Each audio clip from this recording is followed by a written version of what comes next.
No fog here. Raining. But anyway, out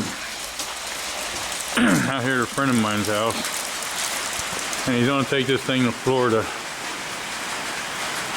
So we're gonna pull these wheels apart and just look at the bearings and stuff, make sure everything's good and ready to go. At least with all the rain, the fog's starting to go away some.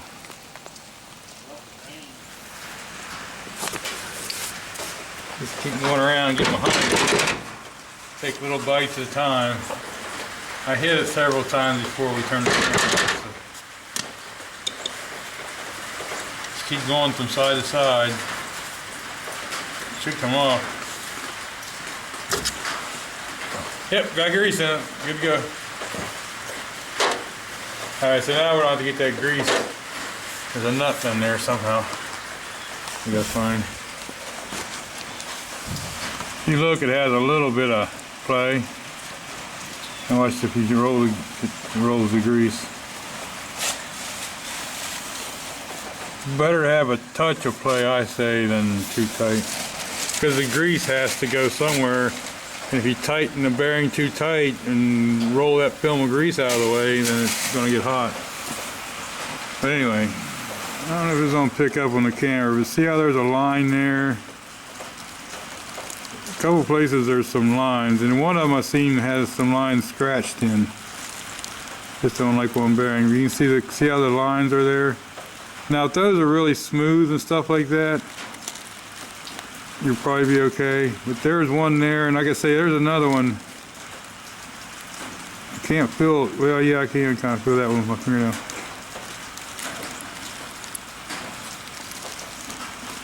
So what you're wanting to do is you're wanting a smooth surface, polish and all. If you see lines cut into it, scratches, little pits and flakes, or anything like that, then you definitely want to change it. So I don't see no signs of water or nothing like that. Usually when water's in there, it'll have little black spots or whatever, and you'll see the little pits. But we're seeing a couple bearings in there that has some pretty good lines on it and the scratch. It means there, at some point there was probably a little chunk of dirt there. So while we got it apart and it's taking a several hour trip, we might as well just put some bearings in it. We'll look at the race. Now if you look at the race, you can kind of see in the center is a little lighter colored and darker is on the outside. When you see one that's got like a burnished look to it or something like that, that means it's been warmer. This one doesn't actually look too bad. A lot of times if it's been set with water in them, you'll see the lines.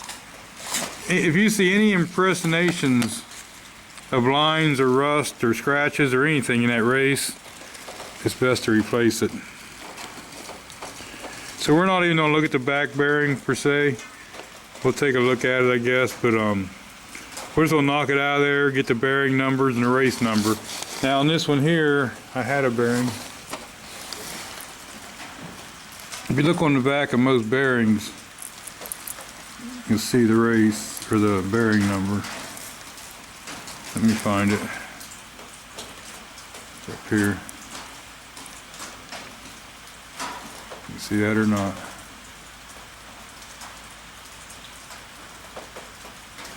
Then on the back side of that race is going to be one too.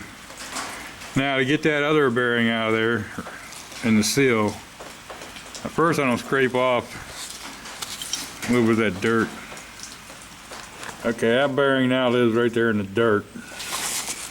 Oh, that thing. All I did was put the nut on there. That nut's awful big. I hope it comes through there. It don't. I can't do that because that nut's too big to fit through the race. Well, I'll be. Well, we're replacing the bearing and stuff anyway, so I'll get me a chisel and I'll hit the bearing and drive it down through. Surely we got a chisel. I got a chisel. He brought me a chisel. We'll try this one, see if it works. If not, then we'll use that long one. Here, we can find a big hammer.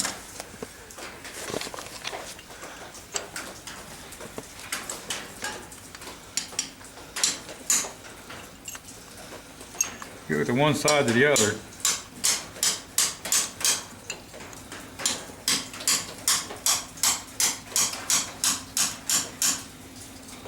Come out of there. See, if you have the nut small enough, it'll grip that bearing and you can jerk the hub.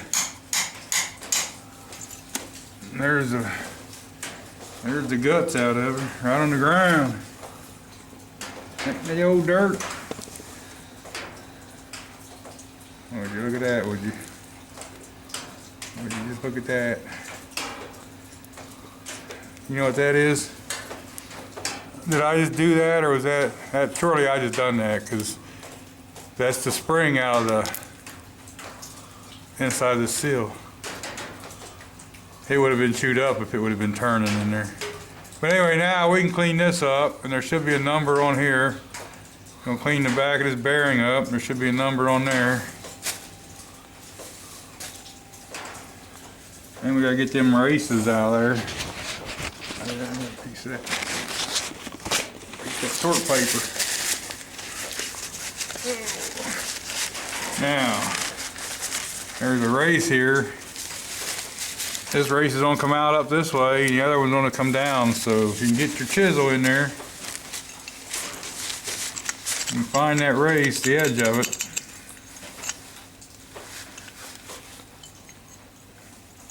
Right under here, and you can pound it and it'll come out. For some reason, I feel like I'm gonna hurt myself. Oh yes.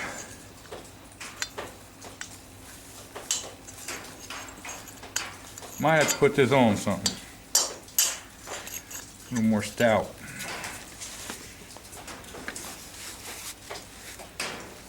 I'm gonna have to clean some more of the grease out so I can see too, but let me see here.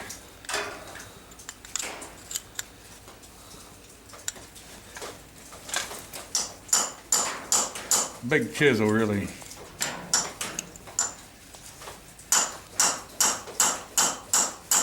makes a difference. You don't feel like you're gonna take off a finger or two.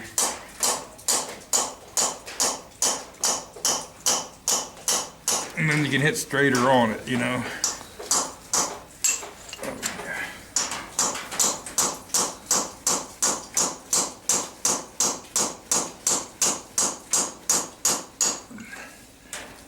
Coming out. See how it's collywampus though? Means I need to get over here on this side and hit. Get in here like that.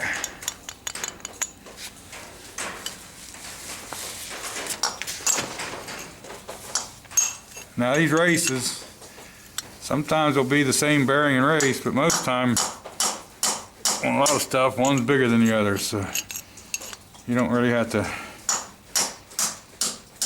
worry. It's either going to be too big or it's going to be the right size.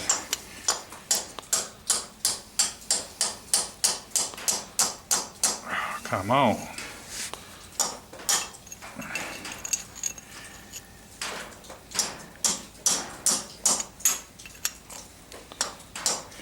I'm getting to the point that I think I don't get hurt.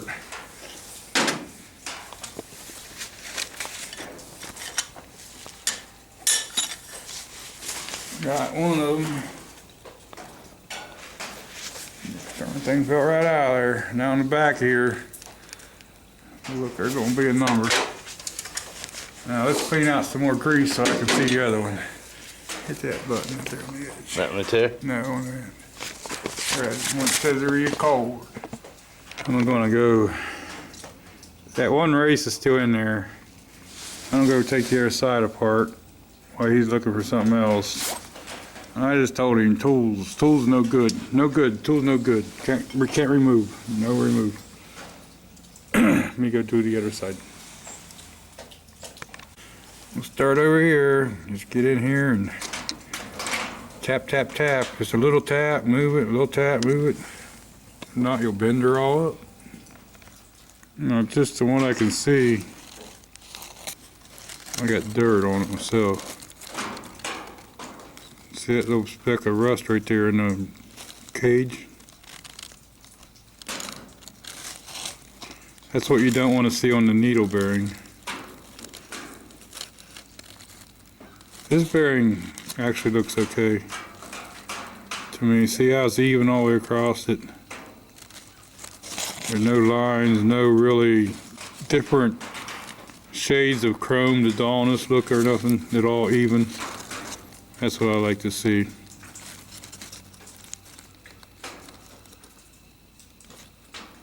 Now if you got one that's really buffed out, real dull looking, it's hard to say without comparing it, but if you get one that's really, really buffed out, that means it probably don't come apart.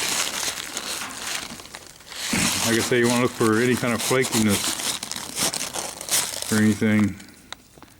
Any little chips or pits or cut in lines or grooves. Looks a lot better than the other side so far. So I cleaned the seal off. I don't know if I can show you with the light or not. Right here is the number.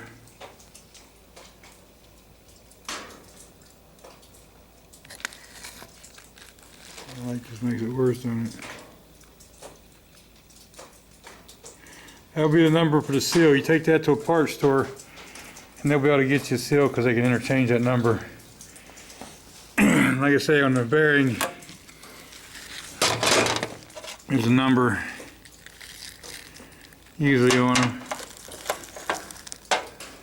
This one's a different bearing. This one's been replaced.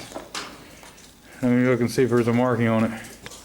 Now I looked all over. The only thing I see is China written on this bearing. There is no number like on the other bearing. But we did get a seal number. We'll have to get the numbers off the races.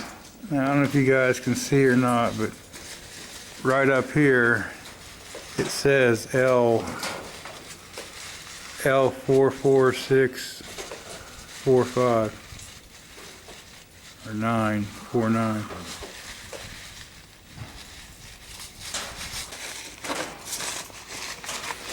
Okay, now that'll be the number on that bearing. And then if you take the race, it matches that bearing. Let me find it. And right there on the race by my finger is the number. And it's L44610. So with either one of those two numbers, we'll get you that. They should be able to, because there's only so many bearings go with the number, right? So they should be able to, nothing else match that up. Now for the inside bearing, notice it's just like on a car, and I'll see how it's bigger diameter. Now there's going to be a number somewhere on it, you'd think. Now some cheap bearings don't have a number. And right below my finger, the bearing number. Kind of like laser etched in.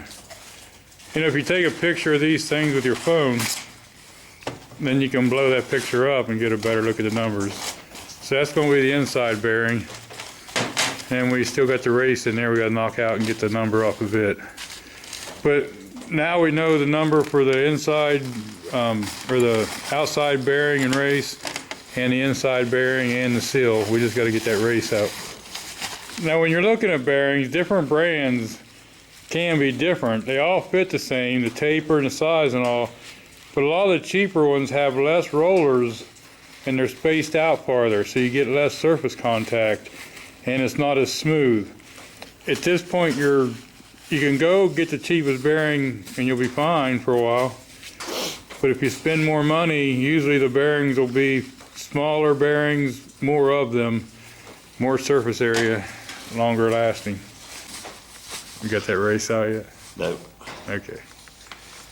All you can do is get in there and grab hold of it, hit it a few times, and then yeah, go to the other side like that. You got to work it down out of there straight because you get cockeyed in there. You don't want to come out. That one's just like a hard one to get hold of the lip. Alright, so I put all that together. You drive the race in, you flip the old race upside down, put it on top, and you can pound the race in. You go till you hear the sound change, a thud instead of just a hollow sound. Same with the seal in the bag, I just use the seal driver. We're going to clean all that old grease off and then put this on. So when you do these hubs, do you guys put grease in between the bearings and fill that cavity? I put some in there to keep the moisture away and stuff. I do pack a lot of it in there.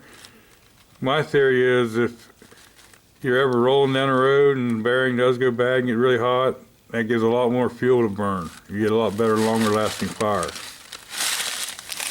But anyway, what do you think?